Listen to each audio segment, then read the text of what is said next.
Welcome to our channel. నమస్కారం. 5 రాష్ట్రాల ఓట్ల లెంకింపు ఈ రోజు జరుగుతూ ఉంది. బెంగాల్లో మమతా బెనర్జీ ఓడిపోవడం, కేరళలో పినరయ్ విజయ్ ఓడిపోవడం, తమిళనాడులో విజయ్ గెలుపు, పుదుచ్చేరి, అస్సాం బీజేపీ పరం. ఎన్నికల ఫలితాల మీద, ప్రజల ఓటింగ్ సరళ మీద తెలుసుకునే ప్రయత్నం చేద్దాం. విశ్లేషించడానికి మనతో పాటు ఉన్నారు సీనియర్ జర్నలిస్ట్ సత్యమూర్తి గారు. వారిని అడిగి మరిన్ని విశేషాలు తెలుసుకుందాం. సార్ నమస్తే. నమస్కారం అండి.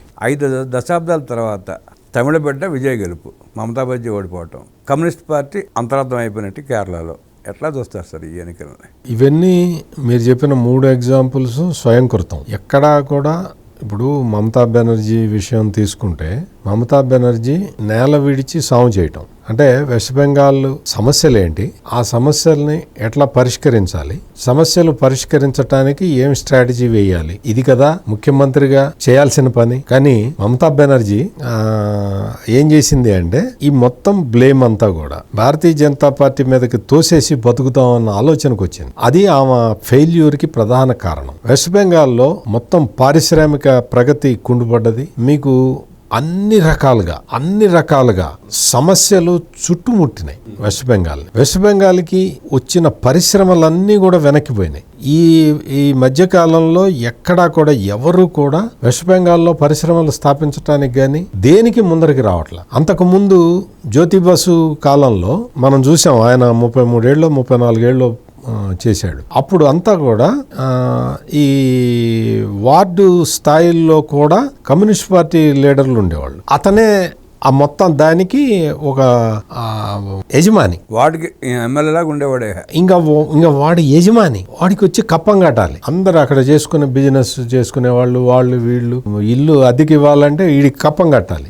అంతా ఒక ప్రైవేట్ ఆర్మీ లాగా తయారైంది అప్పట్లో కమ్యూనిస్టు పార్టీ నాయకులందరూ కూడా. చేసి వాళ్ళ ఆ కబంధ హస్తాల నుంచి బయటపడటానికి వెస్ట్ బెంగాల్ కొట్టుకుని గిజగిజలాడింది. ఆ కమ్యూనిస్టు పార్టీ మీద, కమ్యూనిస్టు నాయకుల మీద వ్యతిరేకతతోటి మమతా బెనర్జీ నాయకురాలైంది. పరిణామ క్రమంలో మమతా బెనర్జీ ఆ రోజు కమ్యూనిస్టులు ఏం చేశారో అదే చేయటం మొదలుపెట్టింది.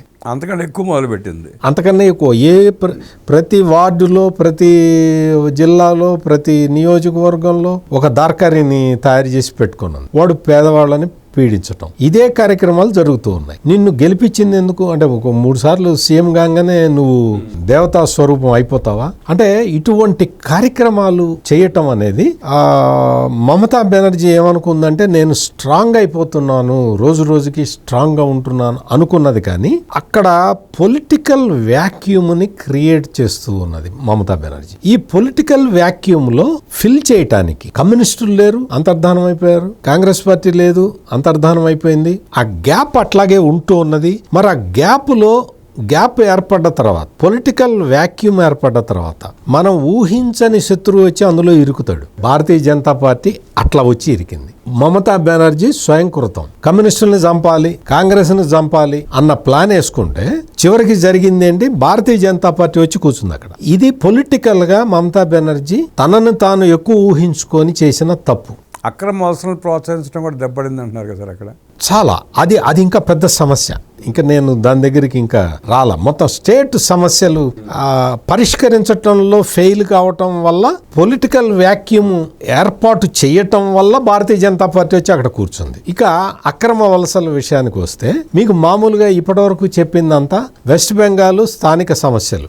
ఈ చొరబాటుదారుల విషయం అనేది ఒక్క మమతా బెనర్జీకి లేదు, ఆ రాష్ట్ర ప్రజలకి సంబంధించిన విషయం కాదు, మీకు నాకు కూడా సంబంధించిన విషయం, దేశానికి సంబంధించిన విషయం, దేశం మొత్తానికి సంబంధించిన విషయం. ఎందుకు అంటే, మీకు బంగ్లాదేశ్ అనేది అంతకు ముందు మనకి ఫ్రెండ్లీ కంట్రీ, ఇప్పుడు ఎనిమీ కంట్రీ, మనకి శత్రు దేశం. నీకు ఫ్రెండ్లీ కంట్రీగా ఉన్నప్పుడు వాళ్ళు ఇక్కడికి వచ్చినా ఏమీ అయ్యేది కాదు. ఇప్పుడు మనకి ఎనిమీ కంట్రీగా మారిన తర్వాత, అంటే మారిన కాలమాన పరిస్థితులను బట్టి మమతా బెనర్జీ వ్యవహరించాల్సి ఉంది, కానీ వ్యవహరించలేదు. ఎప్పుడైతే బంగ్లాదేశ్ మనకి శత్రుదేశం అయిందో, శత్రుదేశం అయిన తర్వాత ఈ ఇన్ఫిల్ట్రేటర్స్ ని ఆపాలి. తను ఆపలేకపోతే కేంద్ర సహాయం తీసుకోవాలి. కానీ కేంద్రం చెప్పినా కానీ వినలేదు. ముస్లిం అపీజ్మెంట్ పాలసీ అనుకున్నది తప్ప, మన దేశం ముస్లింలని ఎంకరేజ్ చేస్తే మనకెవరికి అభ్యంతరం ఉండదు. బంగ్లాదేశ్ నుంచి వచ్చిన అక్రమ చొరబాటుదారుల్ని ఎంకరేజ్ చేస్తే మన దేశం ముస్లింలు కూడా తిరుగుబాటు చేస్తారు కదా. ఎందుకు అంటే వాళ్ళకి చెడ్డ పేరు వస్తుంది కదా. మన దేశంలో పుట్టి పెరిగి ఇక్కడే ఉండాల్సిన ముస్లింలు ఈ బంగ్లాదేశ్ ముస్లింలు రావటంతో మన ముస్లింలు ఇబ్బంది పడుతున్నారు కదా. ముస్లిం ఎపీజ్మెంట్ పాలసీ పేరుతోటి బంగ్లాదేశ్ నుంచి వచ్చే అక్రమ చొరబాటుదారులని ప్రోత్సహించటం అనేది మన దేశానికి పెద్ద సమస్యగా మారి ఉన్నది. ఆమె ఓట్ల రాజకీయం చూసుకుంది అక్కడ. ఓట్ల రాజకీయం. ఇంకొకటి ఏంటి అంటే అక్కడే వెస్ట్ బెంగాల్ సరిహద్దుల్లోనే ఆధార్ సెంటర్లు పెట్టి అడిగి 2,000 రూపాయలు 2,000 ఇస్తే వాడు అక్కడే బంగ్లాదేశ్ నుంచి వస్తున్నాడని తెలిసి వాడికి ఆధార్ కార్డు ఇచ్చేస్తాడు. వాడు ఆధార్ కార్డు తీసుకొని వచ్చేస్తాడు. వాళ్ళు వచ్చిన తర్వాత ఏం చేస్తున్నారు, దేశం మొత్తం స్ప్రెడ్ అవుతున్నారు. అక్కడి నుంచి వెస్ట్ బెంగాల్ నుంచి దేశం మొత్తం స్ప్రెడ్ అవుతున్నారు. అంతకుముందు మనకి బీహార్ నుంచి వచ్చేవాళ్ళు, మన కన్స్ట్రక్షన్ లేబరు బీహార్ నుంచి వచ్చేవాళ్ళు.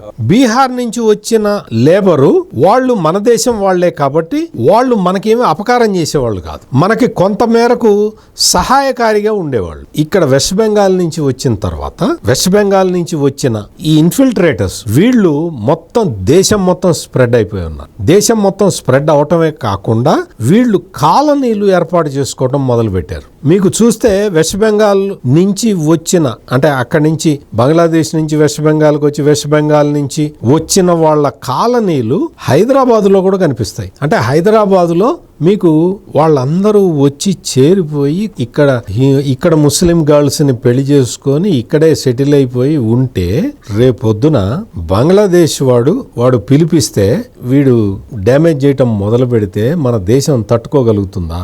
మన ముస్లింని బంగ్లాదేశ్ ముస్లింని గుర్తించేది ఎలా? మన సోదరులని మనం అనుమానించుకుంటూ బతకాల్సిన పరిస్థితుల్లోకి మనం వస్తున్నాం కదా. ఇది మమతా బెనర్జీ భారతదేశం మొత్తానికి చేస్తున్న డ్యామేజ్. అందుకనే ఒక వెస్ట్ బెంగాల్ ఓటరే కాకుండా దేశంలో ఉన్న మొత్తం ప్రజలందరూ కూడా మమతా బెనర్జీ ఓడిపోవాలని కోరుకున్నారు. దాని పర్యవసానం ఈ రోజు జరిగి మీకు కేరళ విషయానికి వస్తే కమ్యూనిస్టు పార్టీలు నీతిగా నిజాయితీగా పనిచేయాలి. కానీ పినరాయి విజయన్ మీద వచ్చిన అవినీతి ఆరోపణలు, ఆయన వ్యక్తిగతంగా ఆయన అవినీతి పరుడు అంటే నేను కూడా ఒప్పుకోను, కానీ అవినీతిని అదుపు చేయాలి కదా, కంట్రోల్ చేయాలి కదా. గోల్డ్ స్మగ్లింగ్, ఆ కేసులు, ఈ కేసులు, మనీ లాండరింగ్ కేసులు, ఇటువంటివన్నీ తన కళ్ళ ముందరే జరుగుతూ ఉన్నా చూస్తూ ఊరుకోవటం కూడా నేరమే కదా. ఆ నేరానికి పినరాయి విజయన్ శిక్ష అనుభవించారు. ఇక్కడ తమిళనాడు విషయానికి వస్తే తమిళనాడులో ఎంకే స్టాలిన్ అతను ఏమనుకున్నాడంటే తనకి తాను పెద్దగా ఊహించుకున్నాడు. తను ఒక గొప్ప స్ట్రాటజిస్ట్ అని ఒక ఫీలింగ్లో ఉన్నాడు. ఫీలింగ్లో ఉండి నువ్వేం చేసావు, స్టేట్ మొత్తాన్ని ఇగ్నోర్ చేసావు. ఇగ్నోర్ చేయటమే అంటే అక్కడ సమస్యల్ని పట్టించుకోలేదు. నువ్వు నీ పార్టీకి సంబంధించిన వాళ్ళని కూడా నువ్వు చూసుకోలేదు. ఇంకా ప్రజల సంగతి పక్కన పెట్టండి. ఇటువంటి పరిస్థితుల్లో ఈ యాంటీ ఇన్కంబెన్సీ ఫ్యాక్టర్ని ఎదుర్కోవటానికి నేను హిందీ వ్యతిరేకతని రెచ్చగొడతాను, రాముడికి వ్యతిరేకంగా ఉద్యమం చేస్తాను, మొత్తం సౌత్ నార్త్ డివైడ్ మీద నేను ఆధారపడి బతుకుతాను అన్న నిర్ణయాలు తీసుకున్నాడు. ఇవి ఎప్పుడో పెరియార్ రామస్వామి టైంలో, లేదు వాళ్ళ నాన్న కరుణానిధి కుర్రాడిగా ఉన్నప్పుడు వర్కౌట్ అయినాయి. కానీ ఈ ఆధునిక భారతంలో ఈ మూడు వర్కౌట్ కావు. ఈ మూడు వర్కౌట్ అయ్యే విషయాలు కాదు. ఎందుకు? గ్లోబలైజేషన్ మొత్తం తమిళనాడుకి సంబంధించిన వాళ్ళందరూ కూడా ఇండియా మొత్తం స్ప్రెడ్ అయి ఉన్నారు. విదేశాలకు వెళ్ళి ఉద్యోగాలు చేసుకుంటూ ఉన్నారు, సెటిల్ అవుతున్నారు, ఎక్కడికక్కడ సెటిల్ అవుతూ ఉన్నారు. ఇటువంటి పరిస్థితుల్లో హిందీ వ్యతిరేకతని రెచ్చగొట్టి నేను పబ్బం గడుపుతానంటే కుదురుతుందా? రాముడి వ్యతిరేకతని రెచ్చగొడతానంటే కుదురుతుందా? ఆ రాముడు మొత్తం ఇప్పుడు అయోధ్యలో రామాలయం కట్టిన తర్వాత నువ్వు నరేంద్ర మోడీ లేకపోతే అమిత్ షా వీళ్ళందరూ కూడా దాన్ని అడ్వకేట్ చేస్తూ ఉన్నారు. నీకేంటి నష్టం అంటే దాన్ని పొలిటికల్ యాంగిల్లోకి తీసుకొచ్చి ఆ వ్యతిరేకతను రెచ్చగొట్టే కార్యక్రమంలోకి స్టాలిన్ వచ్చున్నాడు. ఇదే కాకుండా హిందీ వ్యతిరేక భావనలు రెచ్చగొట్టు వర్కౌట్ కావు. నార్త్ సౌత్ డివైడ్ తీసుకురావటానికి ప్లాన్ చేయటం చాలా విపరీతమైన ఒక స్టెప్ అది. అంటే సౌత్ నార్త్ డివిజన్ తీసుకొస్తే సౌత్ ఇండియాకి పార్లమెంట్ సీట్లు తగ్గితే నష్టం జరుగుతుందా జరగదా అంటే నష్టం జరుగుతుందనే నేను కూడా చెప్తా. కానీ నార్త్ సౌత్ డివిజన్ తీసుకొస్తాను అంటే నేను ఒప్పుకోను, మీరు ఒప్పుకోరు. ఎందుకు అంటే మనకి నష్టం జరుగుతున్నంత మాత్రాన దేశానికి నష్టం జరగకూడదు. ఈ రాంగ్ స్ట్రాటజీస్ తోటి స్టాలిన్ ముందరికి వెళ్ళటం, స్టాలిన్ కి పెద్ద శనిలాగా స్టాలిన్ కొడుకు ఉదయనిధి స్టాలిన్ అవతరించాడు. ఎట్లా అవతరించాడు అంటే వీళ్ళందరూ they are born Christians. Born Christian అయిన ఉదయనిధి స్టాలిన్ హిందువులను తిట్టడం మొదలుపెట్టి సనాతన ధర్మం డెంగ్యూ ఫీవర్ తోటి పోలుస్తూ చెప్పాడు. ఉదయనిధి స్టాలిన్ ఎప్పుడైతే సనాతన ధర్మాన్ని విమర్శించటం మొదలుపెట్టాడో అంతకు ముందు నుంచే తమిళనాడు మొత్తం కూడా టెంపుల్ వ్యవస్థ మీద ఆధారపడి ఉంటుంది. అంటే తమిళనాడుకు వచ్చే టూరిజం ఇన్కమ్ అంతా కూడా టెంపుల్ వ్యవస్థ మీద ఆధారపడి ఉంటుంది. ఆ టెంపుల్ వ్యవస్థల్ని జాగ్రత్తగా చూసుకుంటే రాష్ట్రం మొత్తం జాగ్రత్తగా ఉంటుంది. స్టాలిన్ ముఖ్యమంత్రి అయిన తర్వాత ఎక్కడైతే బాగా ఆదాయం వస్తూ ఉంటుందో ఆ టెంపుల్ వ్యవస్థల్ని దెబ్బకొట్టడం మొదలుపెట్టాడు. మొత్తం అన్ని టెంపుల్స్ లో మీకు శానిటేషన్ గురించి పట్టించుకునే నాదుడే లేడు. దాంతో ఏమైపోతుంది, ఆటోమేటిక్ గా టెంపుల్ వ్యవస్థ విచ్ఛిన్నం అయిపోతుంది. టెంపుల్స్ దగ్గర నుంచి కలెక్ట్ చేయటం, డబ్బులు కలెక్ట్ చేయటం, అక్కడ సౌకర్యాలు ఏవి చేయకపోవడం, ఇటువంటి కార్యక్రమాలతోటి అంటే స్టాలిన్ అనే వ్యక్తి హిందూ వ్యతిరేక చర్యల్ని చేశాడు. టెంపుల్ వ్యవస్థ మీద దాడి చేశాడు.